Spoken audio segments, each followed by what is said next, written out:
जी student, आज 10th class जिनकी supply आ चुकी है और अभी उन्होंने दाखला भेजा है सेकंड एनुअल के लिए कि वो सप्ली में पेपर देंगे सेकंड एनुअल के अंदर। अब आज इस वीडियो को बनाने का जो मेन मकसद है वो ये है कि सबसे पहले तो आप सुन लें कि सप्ली का दाखला जिन बच्चों ने भेज दी है, वेल एंड गुड। अब जिन बच्चों का दाखला अभी तक नहीं गया, दाखला अभी भी जा रहा है, लेकिन अभी बेसिकली जुर्माने के साथ जा रहा है दाखला। और जुर्माना इस तरह है कि जिस बच्चे का दाखला ये जो लास्ट डेट गुजर गई, इससे पहले अगर 2700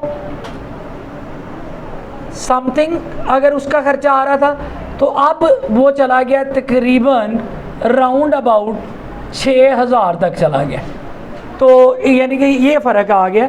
अगर आप भेजना चाहें दाखला तो आप भेज सकते हैं। और जिनकी सिर्फ सिंगल सप्ली थी, यानी आप सिर्फ खर्चे की ही बात कर लें कि जिनका खर्चा ये लास्ट डेट गुजरने से पहले तक आ रहा था, तकरीबन 1700-1800 आ रहा था उनका खर्चा, अब वो बढ़कर जो है वो तकरीबन राउंड अबाउट 4000 तक चला गया है।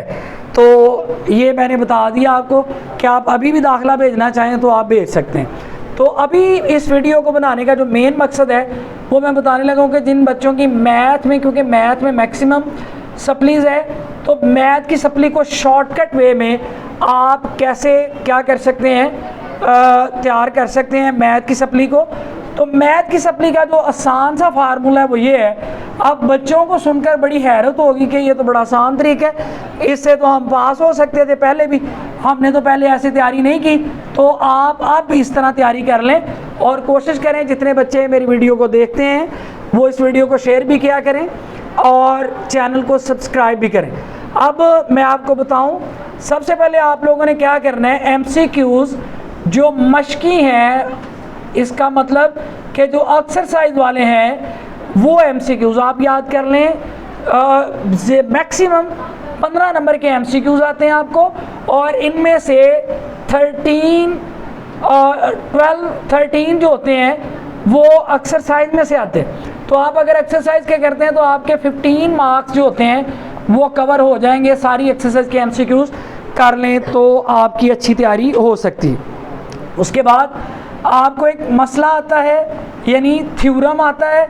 अब उस थ्योरम के, और थ्योरम एक ऐसा क्वेश्चन है जिसको आपने अटैम्प्ट भी ज़रूरी करना है, और वो थ्योरम आपको 8 नंबर का आता है और टोटल 5 थ्योरम है 10th क्लास के अंदर। अब आज सिर्फ मैथ 10th की बात कर रहे हैं और 9th की भी मैं बताऊंगा, लेकिन इस वीडियो के बाद वो वाली वीडियो आएगी। अब अगर आप इसको 15 और 18 आप इसमें ऐड करते हैं तो ये 8 ऐड करते हैं तो ये 23 मार्क्स आपके ऐसे ही हो जाते हैं कि आपको कुछ भी नहीं करना पड़ा। और अगर आप एक एक्सरसाइज करें तो उसके 10-15 क्वेश्चन होते हैं। और ये जो थ्योरम मैं बता रहा हूँ आपने चैप्टर नंबर 9 के करने हैं, और चैप्टर नंबर 9 के सिर्फ 5 थ्योरम है।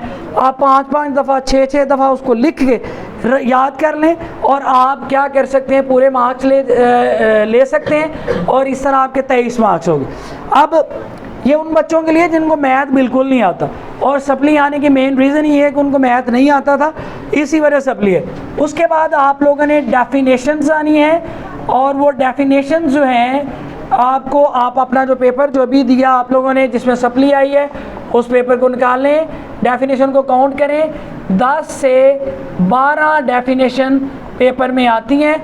अगर हम 12 डेफिनेशन करते हैं तो 12 को आप 2 से ज़रब दे दें तो ये 24 नंबर आपके बन जाते हैं। और 23, अब देखें आपके 23 मार्क्स आगे MCQs, और 8 नंबर आगे आपके थ्योरम, और ये 24 नंबर आपकी डेफिनेशन के हो गए। और ये टोटल आपके 23 और 24 जो हैं टोटल 47 हो गए।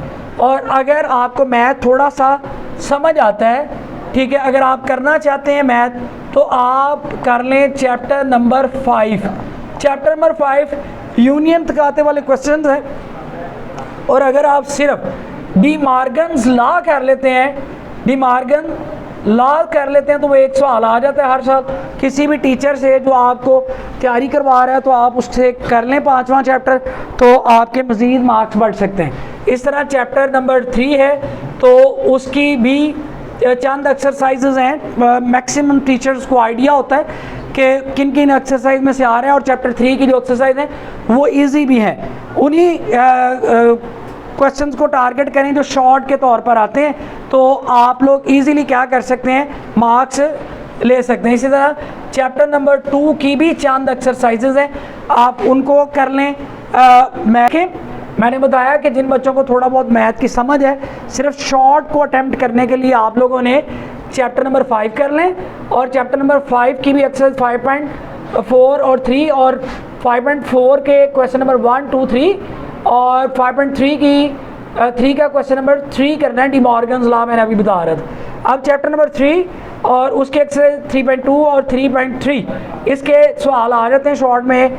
अब इसी तरह चैप्टर नंबर जो 2 है, आप इसका उसकी एक्सरसाइज 2.2, 2.4 और 2.8 कर लें, तो आपके मैक्सिमम मार्क्स मैंने 47 पहले ही काउंट करवा दिए हैं, तो अगर आप ये 3 चैप्टर कर लेंगे तो आपके अच्छे मार्क्स आ सकते हैं।